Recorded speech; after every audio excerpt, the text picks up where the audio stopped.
Hi, my name is Karen Holmes. I'm the founder and director of the World Peace Organization for the One World Government. Today I want to talk about something that is a very serious issue that's going on in the United States. A whole new stage down has occurred, and this is the point where there's going to be a lot of, let's say, fear that's coming out. You know, the schism that's going on between the Republicans and the Democrats has been something that, it's like people wonder why don't they come to the other side, doesn't come to their senses. The Republicans and the Democrats are focused on two different ideas. The Republicans are, the Democrats are focused on the principles of governing, solving the problems that people have, working on getting jobs and all this, solving the problems of government. That's what they were elected to do. The Democrats, whenever they do that, whenever the Democrats stand on the principles, the Republicans go down into the games. And basically it's power games of let's say, putting them down. It's like the Republicans are drawing people toward them because it's like this anger that's directed at them, at the government, at the Democrats, and it's like the schism is causing problems. The people who are the independents basically are their lives are being affected by this battle. They're neither Republican or Democrat, and so their lives are affected. And then the next group of people function for their own interests. We see that with a let's say Donald Trump is 180 degrees from where he thinks he is, because he relies on the idea of the Steele dossier. He relies on Russian intelligence rather than on U.S. intelligence. Okay, Russia is his friend. We have to get along with him.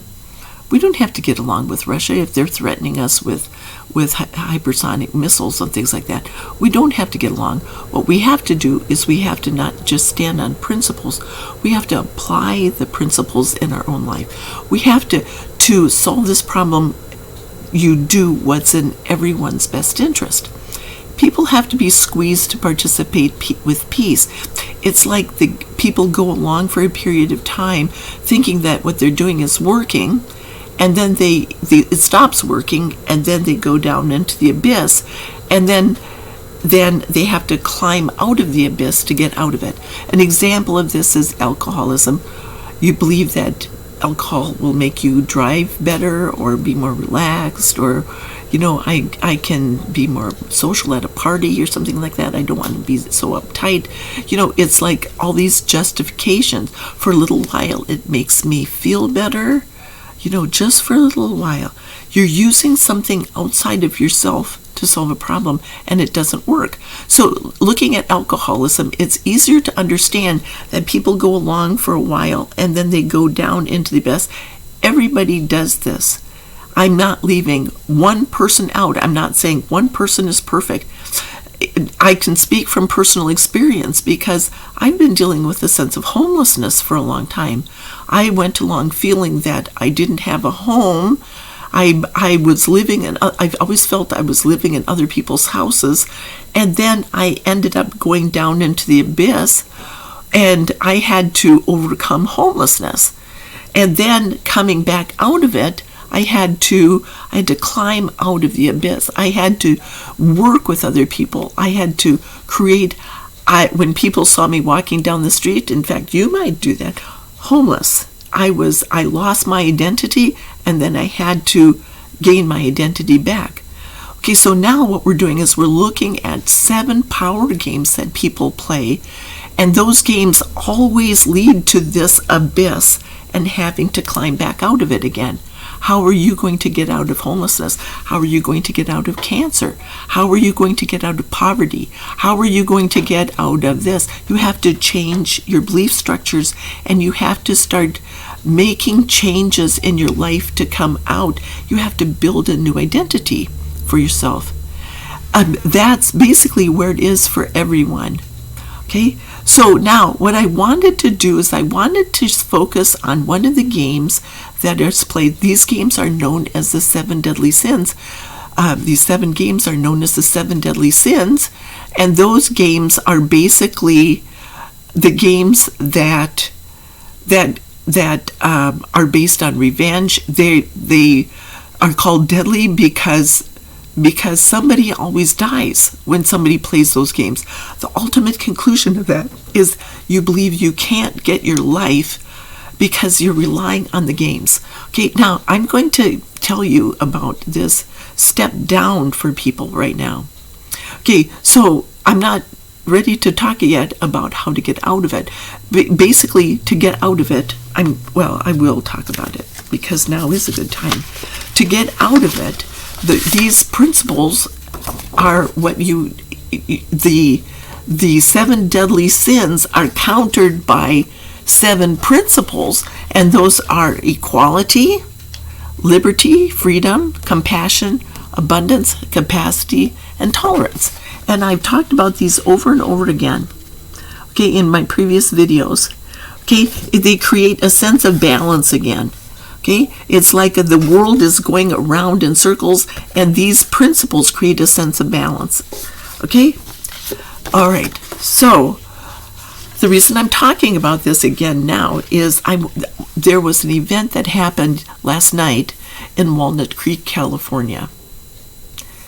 They in that Nordstrom store, one of the nicer department stores. If you're not familiar with Nordstrom's, he said, of course you are. You can buy a shop online. This is a very nice store. A group of 80 people jumped out of they all came at the same time. They stormed the store. They got out of their cars. They ran in. It was such a shock and awe kind of event that they went in. They stole stuff. They looted, and then they got in their cars and they drove away. And in 1 minute, they basically looted the store and then they left. There's a video of the man across the street who has a restaurant, and he was just shocked. How do you deal with a situation like that? He was running around closing doors and locking them so the looters wouldn't come in there.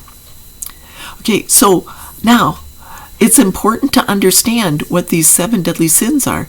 And the Catholic Church has been talking about the sins, and it's mostly, they've kind of gotten off track a little bit. They're not necessarily talking about the sins and how it applies in your own life, because everybody plays the game, so we're all sinners, okay? That's where that idea comes from. We're sinners. The wages of sin is death. Okay, so that's what I'm talking about, is the 7 deadly sins.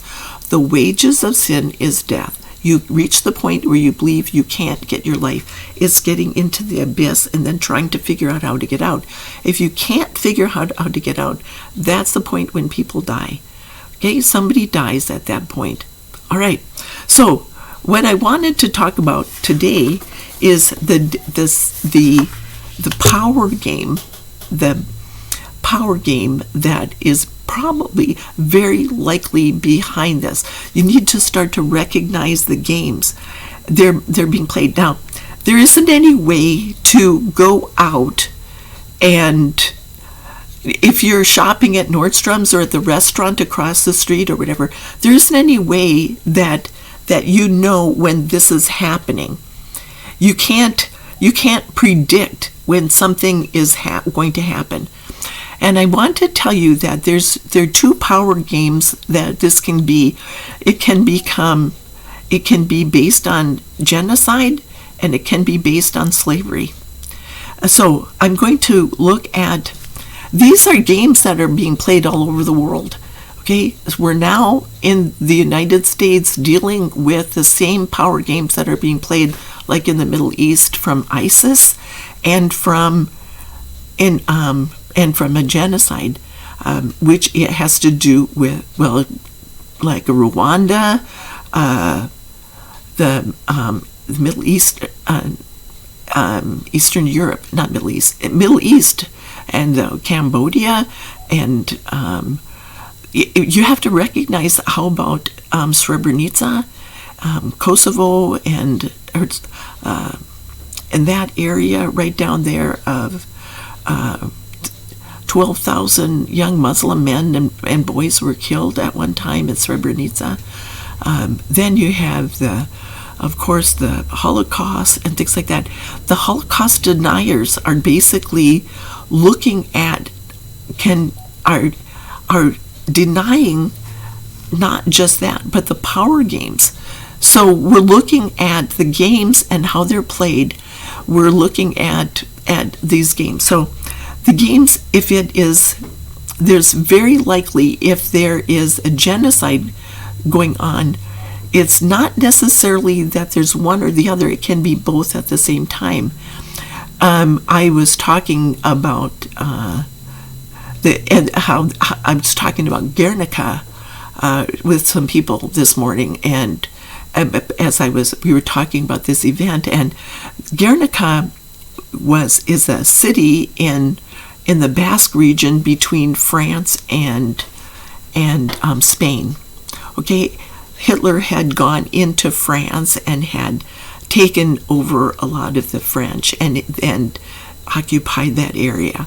Okay, but as they were expanding and into Spain, Franco was basically playing one game, and let's say that he owned the country. He might have been playing the game of slavery, and like bringing up his army, and then Hitler was moving in and taking over Basque, but Basque, a very narrow area between France and Spain, was basically a culture of people who were very, very strong fighters, and they had to do that. So Guernica was the point where the Luftwaffe from the Germans came in and targeted that. But they targeted the city, and many, many people died. What happened, though, is that there was the press, the media was basically blocked from reporting what was going on. And let's say there was fake news. There's a question about fake news. Same thing happened in Rwanda with the genocide. Is that if you ever watch the movie the Hotel Rwanda, you know that was fake news, that the media actually played a very important part in controlling the people. So when fake news is happening, that's why the First Amendment comes before the Second Amendment, because the press, the freedom of religion, the freedom of the press, and freedom to assemble, coming together in like protests and things like that, that is a right that we have, a constitutional right.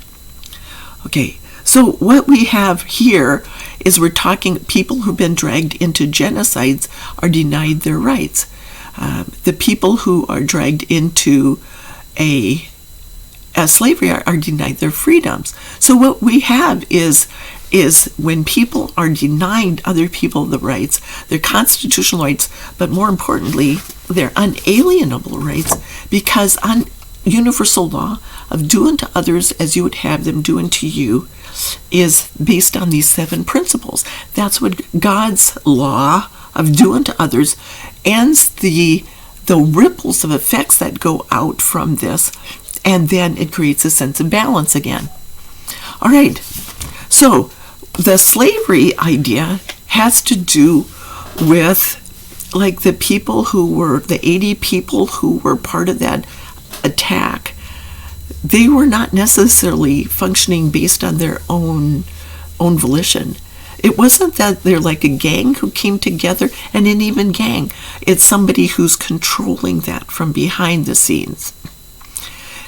It's somebody who's controlling it. Same thing with ISIS.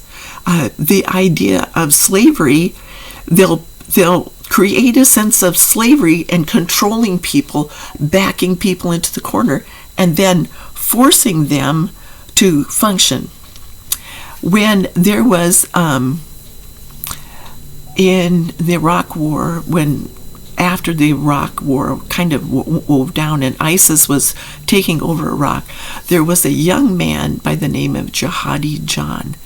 And when you look at his face in the picture, he said the look on his face was not anger, I'm going to go after and kill these people. No, his look was like,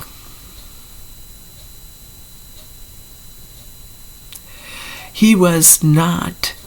He was, you can tell he was being controlled by somebody behind him. That's why Abu Bakr Baghdadi. But who is behind Baghdadi? If you had Franco and Hitler coming together, and Franco having his army and he's bringing somebody else in, what we're doing is we're looking at two people coming together, possibly one playing one game of slavery and genocide, and the other one playing slavery, genocide and slavery, working together. Okay, therefore, the idea is that universal law of do unto others as you would have them do unto you is that what ends these ideas, the freedom, equality, liberty, freedom, compassion, abundance, capacity, and tolerance. Those are the principles that create a sense of balance again. God's law of do unto others as you would have them do unto you, doing what's in everyone's best interest. Those are the things that counter what we're talking about now. Okay? That is what balances it out. Having the freedom to be able to have a place to go.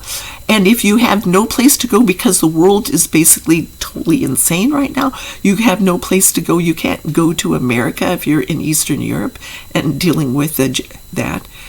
Basically, what it is you go to like, let's say my organization, which is functioning for everybody's best interest. Basically, the schism has occurred. The schism, and what is happening is that step by step, as people come through this, the way you come out of the abyss is by doing what's in everyone's best interest. My organization benefits everyone. So please look into my organization as a mental idea for where you can go if you support the plan for world peace and you're solving all these problems around the world. Then the United States will come out of it too. We don't have to go any deeper into this crisis. My time is basically up now, and basically that's all I wanted to say, so I'm going to stop now. My battery is going bad. So I ask you to like, share, and subscribe. Thank you.